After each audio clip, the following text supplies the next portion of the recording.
बता रहा हूं। अपि दिव्येषु कामेषु रतिं,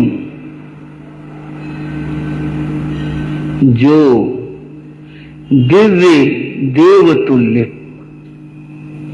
श्रावकों, अब मैं बौद्ध धर्म की बात बता रहा हूं। अपि दिव्येषु कामेषु रतिं, जो देवों के सदृश सुख हैं, काम और भोग हैं, सो नाधिगच्छति, उनकी ओर आकर्षित नहीं है। साधारण मनुष्य लोग के सुखी नहीं, देवों के सुखों की ओर भी जो आकर्षित नहीं है, सो नाधिगच्छति तिन्ना क्षय रतिं होन्ति, जिसकी तृष्णा क्षय हो गई, जिसकी तृष्णा क्षय हो गई। तिन्ना क्षय रतिं होन्ति सम्माते बुद्ध सावको, ऐसे सम्यक आचरण वाला व्यक्ति बुद्ध का श्रावक है। सम्मो बुद्ध सावको, वह बुद्ध का श्रावक है जिसकी तृष्णा क्षय हो गई और देव सदृश जो सुख और काम भोग हैं उनकी ओर जिसकी रुचि नहीं है, ऐसा जो शांत आत्मा है वह बुद्ध का श्रावक है। शायद कोई भाई ये पूछे, तो आप बुद्ध धर्म की बात बता रहे हो, जैन धर्म की? मैं ये कहना चाहूंगा, मैं सबकी बात बताकर मैं कोई बड़ा ज्ञानी नहीं हूं, पर अपने मन की बात तो बता सकता हूं। मैं सबकी बात बताकर ये कहता हूं कि इसका निचोड़ देखो, निचोड़ क्या निकला, सार क्या निकला, श्रावक कैसा है और बुद्ध का श्रावक कैसा है जिसकी तृष्णा क्षय हो गई। इसमें जैन धर्म की क्या आपत्ति, और जो जैन श्रावक की परिभाषा है उसमें बुद्ध की क्या आपत्ति। सारे झगड़े, सारे क्लेश इस मन के हैं, तेरे और मेरे के हैं, सच्चाई समझी नहीं जाती। अब आपको मैं सनातन धर्म की बात बताता हूं। सनातन धर्म का सबसे मान्य ग्रंथ है गीता। गीता में क्या बताया गया? समोहं सर्वभूतेषु, श्री कृष्ण कहते हैं मैं अहम, मैं समूह, मेरे लिए सब समान और बराबर है। ये मेरे मानने वाले हैं, सनातन धर्म वाले, ये तो मेरे हैं, ये और कुछ है, ये कुछ नहीं। ये समूहम, मैं सबके लिए सम हूं, समान हूं। सर्वभूतेषु, भूत जीव को कहते हैं, सारे भूतों जीवों पर मैं, सारे भूतों जीवों पर समान हूं। मैंने द्वेषो, मैं किसी से द्वेष नहीं करता। मैंने द्वेषो अस्ति न प्रिय, और ये मेरा खास है, मेरा बहुत प्यारा है, ऐसा भी नहीं है। न तो मुझे किसी से द्वेष है और न मुझे किसी से प्यार है। कैसा? अलग तरह का। मैं तो प्राणी मात्र के प्रति प्यार है, पर ये तो भाई मेरा खास है, ऐसा नहीं। न में प्रिय, ये भजन्ति तू माम भक्त्या, जो भक्ति के साथ में मेरा भजन करते हैं। श्रावको, श्राविकाओ, समझो, सुनो। ये भजन्ति तू माम, जो मेरा भजन करते हैं भक्त्या, भक्ति के साथ, जो मेरा भजन करते हैं। मयि ते, अब बता रहे हैं क्या इस बात का अर्थ होगा, क्या होगा इस बात का अर्थ है। मैं तू माम भक्त्या मयि ते तेषु चाप्याम, वे, सुनो बात, वो जो भक्ति से मेरा भजन करते हैं मुझ में रहते हैं और मैं उनमें रहता हूं। परमात्मा जो भक्ति के साथ उसका भजन करते हैं, परमात्मा कहते हैं मैं उनमें रहता हूं। बंधुओं, श्रावको, बात की गहराई को समझो, मैं उनमें रहता हूं। भगवान महावीर भले मोक्ष में है, हम नमन करते हैं, लेकिन जो भक्ति के साथ उनका स्मरण करते हैं, महावीर उनके हृदय में रहते हैं। मैं जो भक्ति के साथ मेरा स्मरण करते हैं उनमें रहता हूं और वे मुझ में रहते हैं, अर्थात कोई भेद नहीं। बंधुओं, श्रावक कहो, भक्त कहो, उपासक कहो, ये उनकी बात है। बात कार्तिक श्रावक की चले। कार्तिक जो श्रावक था वह है दृढ़ धर्मी, प्रिय धर्मी श्रावक था और श्रमणोपासक, श्रमणों में श्रमणों की उपासना करने वाला था। ऐसा वह उत्तम श्रेष्ठ कार्तिक नाम का श्रावक था। थोड़ी सी बात और कर चले, वह दृढ़ धर्मी था, ये मैंने पहले भी बात की है, पर ये तो ऐसे है कि और फिर कर लो, फिर दोहरा लो, फिर दोहरा लो, इसकी तो बड़ी जरूरत है, आवश्यकता है। दृढ़ धर्मी कौन व्यक्ति होता है? जिसको नव तत्वों में निश्चय हो। तत्व 9 और 7 होते हैं, 7 भी हैं और 9 भी हैं। 9 तो इसलिए कि आश्रम के 2 भेद हो जाते हैं, पुण्य और पाप, इसलिए तो संख्या में 9 है। अन्यथा तत्व जो है वो 7 होते हैं। जो ये 7 तत्व या 9 तत्व हैं, इनमें जिसका निश्चय है वह दृढ़ धर्मी है, वो विचलित तो नहीं होता। और जिसका निश्चय नहीं है, डावाडोल है, वह न आत्मा को समझ सकता है, न समझ पाता है, न शरीर को समझ पाता है, बस इसी तरह से। अब बात पूरी करते हुए, निश्चय और अनिश्चय। अनिश्चय शंका है, निश्चय दृढ़ता है। इसकी एक बात कहानी के रूप में सुनाता हूं। कोई इलाका था, ऐसा वनवासी, जनजाति वाला, वन में रहने वाले लोगों वाला, ऐसा इलाका था। धार्मिक जो लोग हैं, ये धार्मिक कम में सांप्रदायिक ज्यादा है।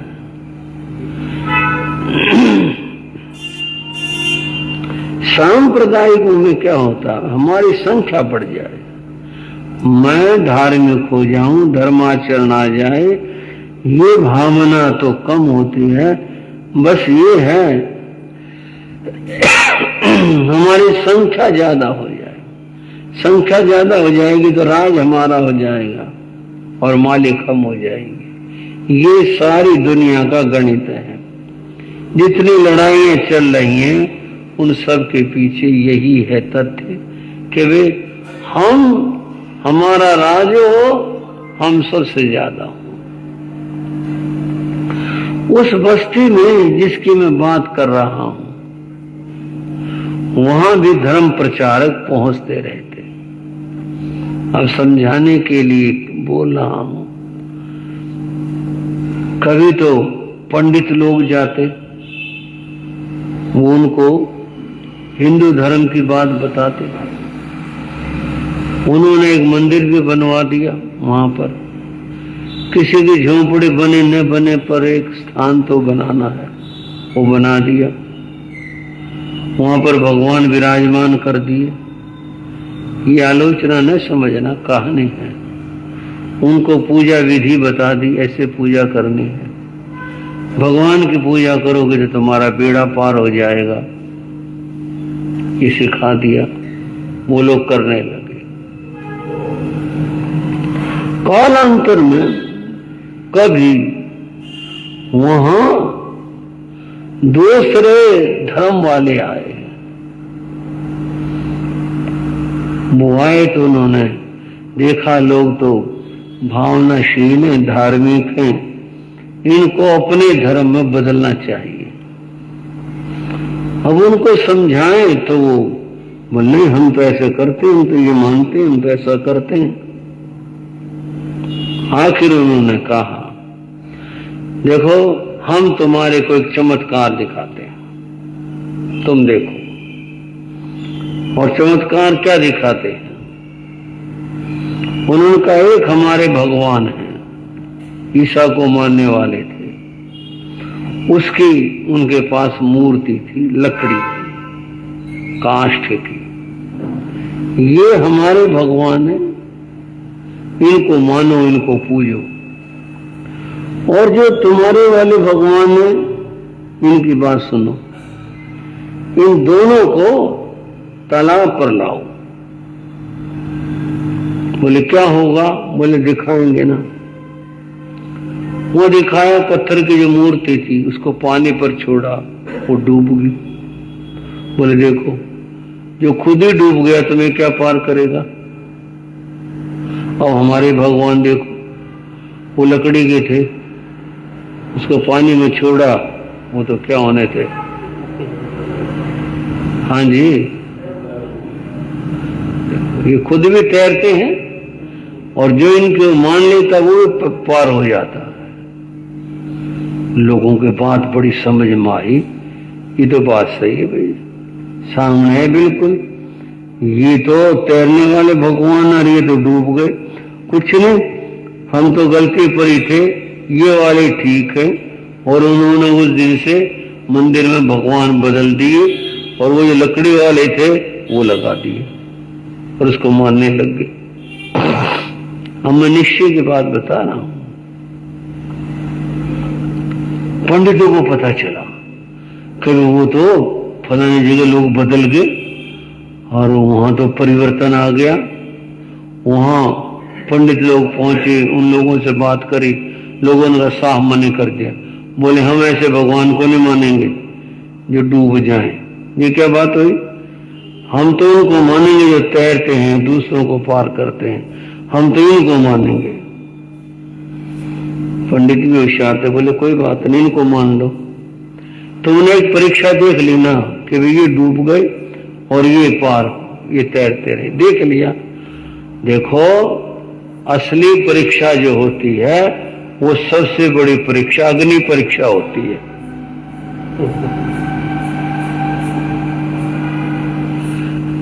सबसे बड़ी परीक्षा अग्नि परीक्षा करो, उससे पता चलेगा। ये पानी की क्या बात हुई, साधारण सी बात थी, ये डूब गया, तिर गए, कोई बात हुई। सबसे बड़ी परीक्षा अग्नि परीक्षा है। अग्नि परीक्षा करो। बोले वो कैसे, क्या करें? बोले करने क्या, आग जलाओ। आग जलाई, खूब अच्छी, खूब से आग जली। बोले अब तुम हमारे वाले भगवान को आग में रखो। आग में रखा, पत्थर का क्या बिगड़ना था, आग बुझ गई, मूर्ति ऐसे कैसे निकल आए। बोले कुछ बिगड़ा, कुछ हुआ? बोले नहीं। बोले अब दोबारा जलाओ। दोबारा जलाए। बोला इन वाले भगवान को रखो, जिसको कह रहे पार करने वाले, इनको रखो तुम। वो तो लकड़ी थी।